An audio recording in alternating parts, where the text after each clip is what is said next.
One of the biggest problems I see in intermediate guitar players is that their solos kind of just sound like they're going up and down the scales.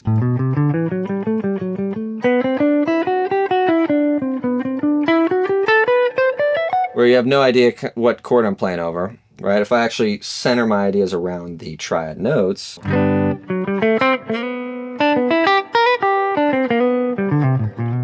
it sounds like I'm playing over a G chord.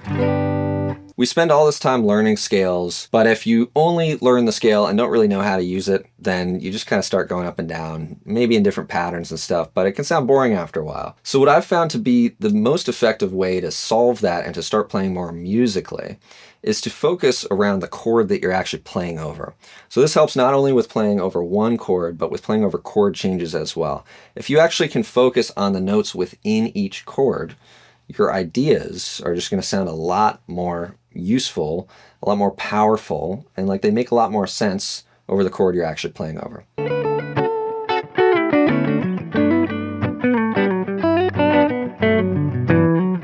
If you listen to pretty much any song out there, like any, pop music or rock music or jazz or whatever it is you listen to, I guarantee you 99% of those melodies revolve around chord tones. Like the resolution of those phrases that they're singing or they're playing land on chord tones. And a chord tone is just the note that's actually in the chord.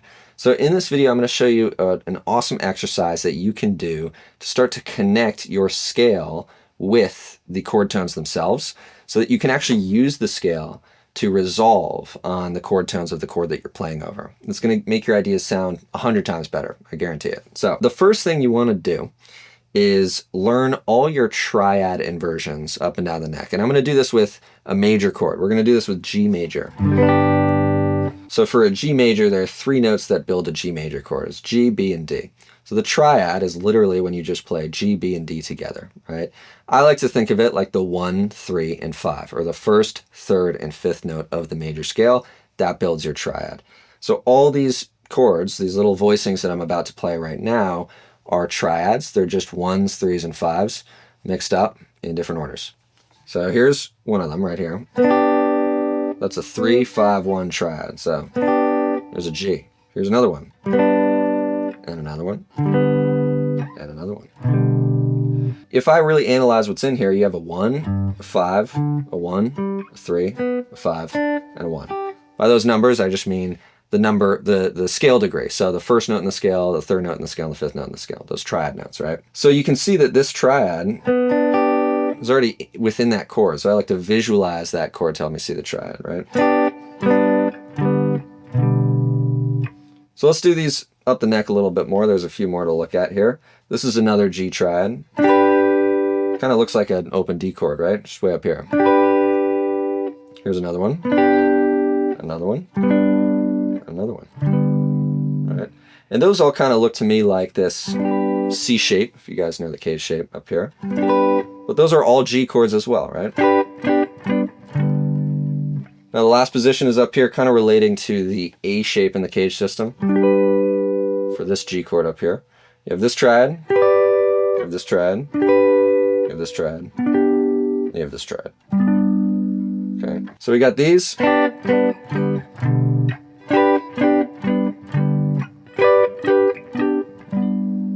All those triads. So what that's just showing me is where my 1s, 3s, and 5s are for G, or where my chord tones are for G, literally everywhere on the neck. Now once you have that, we want to actually go in and relate the scale to these triads so that we can see these chord tones within the scale. That way, if I'm playing in the key of G here, instead of just kind of mindlessly going up and down the scale, I can actually center my ideas around those triad notes. So if I'm going,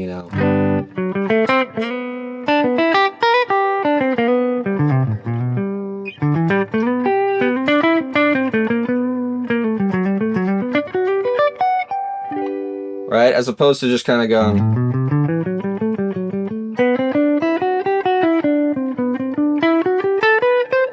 Where you have no idea what chord I'm playing over, right? If I actually center my ideas around the triad notes,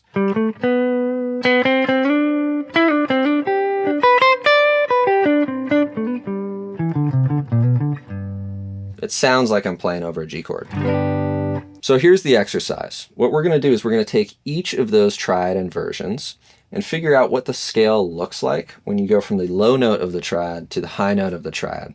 So that you're showing yourself how the scale relates to that specific triad in that specific area of the neck. So the major scale is built from whole steps and half steps. So it's going to be very important for me to understand between which intervals there are whole steps and which there are half steps. So that if I know that I'm on a certain interval or a certain number in the scale, I know where the next note's going to be and I know where the surrounding notes are.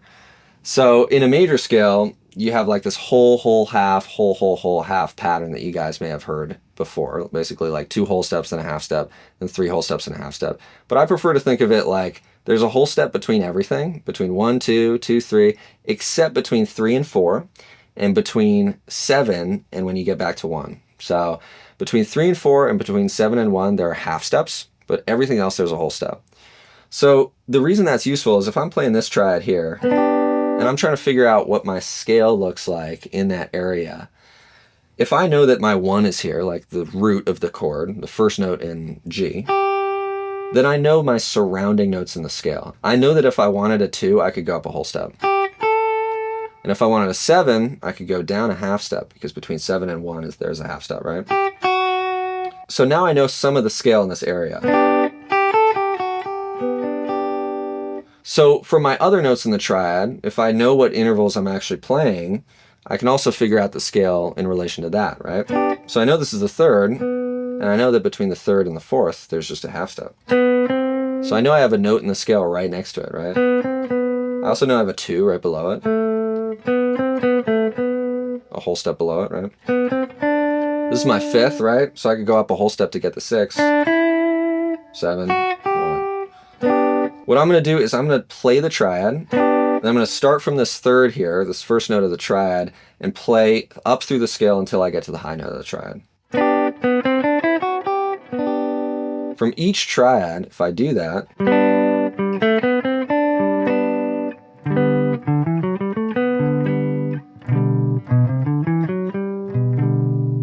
I'm starting to show myself not only where the scale is and where those triads are, but how the two relate together. So if I want to build tension in my ideas around my chord tones,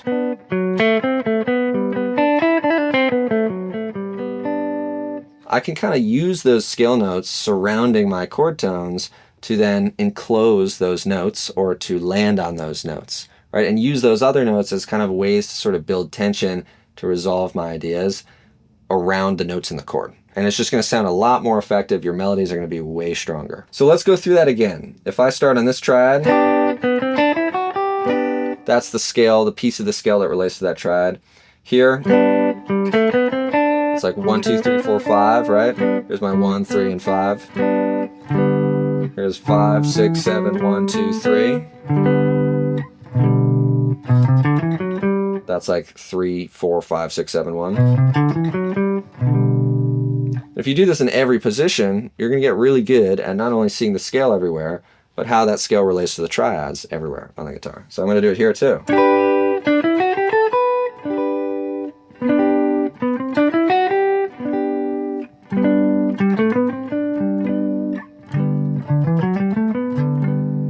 And last position.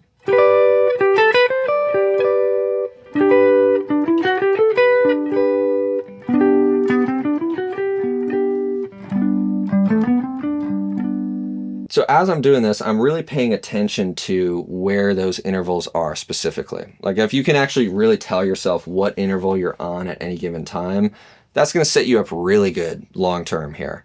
If you want to just start by getting familiar with like what they look like together and not worry too much about the intervals, that's a fine way to start. That's totally okay.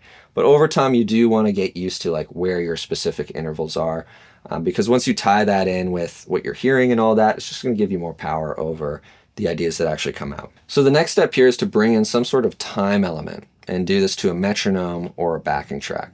So I'm going to show you an example of what that would look like. I'm basically going to play the same exact triads and the scale that relates to each of those triad shapes over a backing track in a way that's fun and that keeps me in time.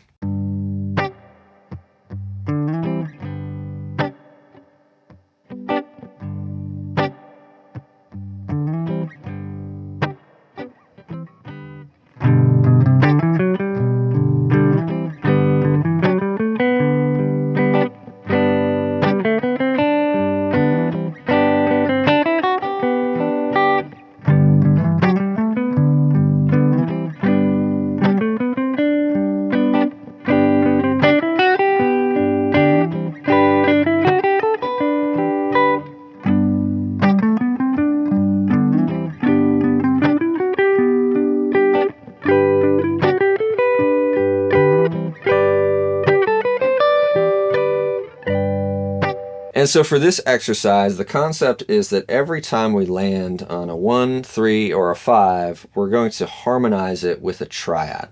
So it's pretty similar to the last one. It's just that now what I'm going to do is, let's say, the easiest way is just to show you what I'm talking about. If I start here on this triad, what I have on top, you'll notice that like the highest note of that triad sounds like the melody to us. Like if you were to sing that chord, you would hear that as the melody. If you were to sing this triad, you'd hear that as a melody. This one. So the highest note of the triad is going to sound like the melody. So I'm going to use that as my melody note, right? So right here, I'm playing the 1 as the melody note, like my G, the first note of the scale. And I have the triad underneath it. Now, if I just walk up the scale on one string, you know, I go 1, 2, 3, 4, 5, 6, 7, 1 on one string. I have these places throughout there where I'm hitting chord tones, right? I hit the 1 here, then I hit the 3 here, then the 5, then the 1 again. So for each of those places, I'm actually going to harmonize those with the triads that make most sense in that position. So for here, it's like I'm going to choose the triad that has the 1 on top. Then when I get to the 3rd, I'll play that triad, because that has the 3rd on top. Then when I get to the 5th, I'll play that one, and then back to the 1. So now that scale looks like this. And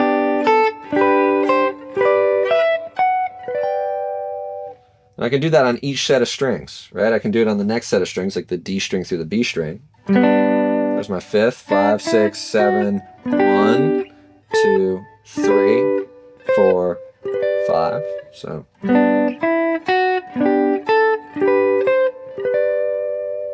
Next set of strings. Next set of strings.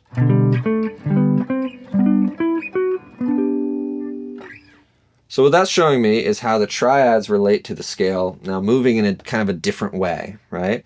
And I can start to improvise with that. And so what I'm going to do is set this rule that like every time I hit a 1, 3, or 5 within the scale, I have to play the triad underneath it. Because what that's doing is that's showing me where my chord is, where my chord tones are, and that's going to keep me grounded in what chord I'm actually playing over and what I'm actually doing in the first place, right? And that way, also, if I play an idea and I want to pivot to another chord tone, I know where those are because I'm training myself to see all the chord tones regardless of where I end up and relate the scale to it as well. So if I improvise a little bit with that, you know.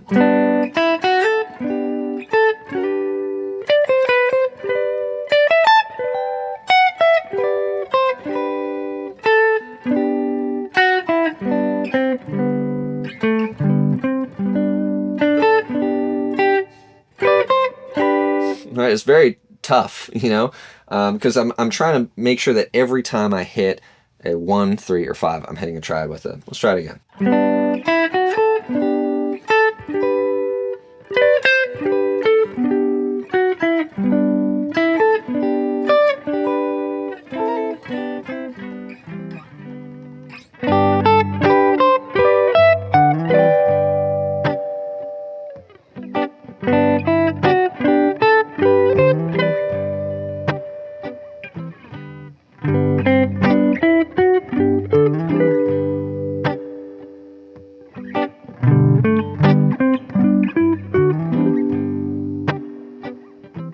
So the advanced level to this is to start taking this sort of thing through chord changes. Because in reality, when you're playing over songs, it's not like you're just playing over one chord songs all the time. Most songs, they cycle through different chord changes. So let's say you're playing over a song in the key of G, and instead of just hitting G the whole time, you're actually going G to C and back. G, C, G, C. And that's the chord progression of the song. So instead of just hitting your G triads when you're on the G and then kind of ignoring the C and hoping that you play something good there, you want to also train yourself to stick the landing on some good C chord tones for when the C comes around. Because the same notes that sound really good over G might not sound as good over C. Both of those chords have their own chord tones that are going to sound really good over each chord. So the way that I really like to practice this is to start by playing the triads of each chord on the downbeat. So playing a G triad when I'm on a G chord, right? And then finding a nearby C triad that I can play for when the C comes around. And for each of these G triads, there's going to be a C triad that's very close by. So the first step would be to map out where all those are. Like, where's the closest C triad to each of your G triads? So if I'm playing this G here, my closest C is here. G here, C. Then we got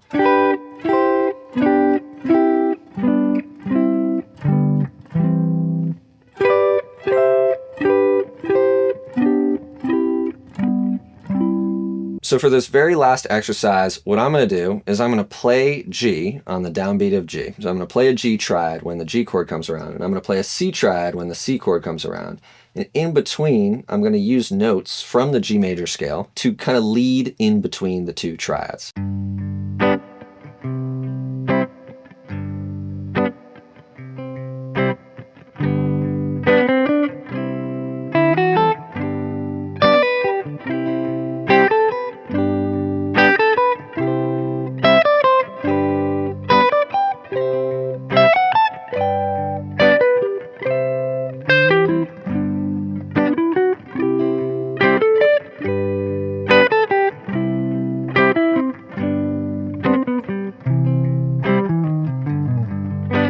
So that exercise is very advanced, very difficult to do, but it's a great one to really start to get the feel for leading into chord tones and sticking the landing on those chord tones on the downbeat. And at the beginning, you're going to find that if you're using the entire neck and you're actually allowing yourself to use the full neck, it's actually harder.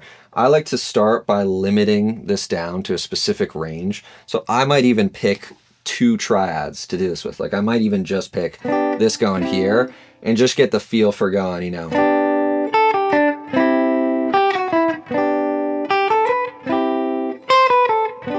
right? Just only playing that G triad and that C triad and using scale notes around the area.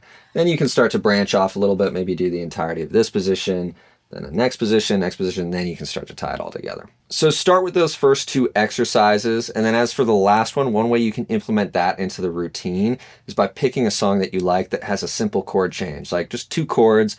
You can try those with 4 chords, it's going to be hard, but I would just pick something that has a simple like 2 chord progression, something like Tennessee Whiskey is an example that I use often, and run through that exercise over that song, and you're going to start to get a feel for it all. Once again, my name is Eli. Thank you for watching this video. If you enjoyed it, please give me a like, leave a comment, and subscribe for more content like this. I'm also leaving a link below to my community that shows you exactly how to get from kind of this intermediate guitar plateau stage to a more advanced level of fluidity.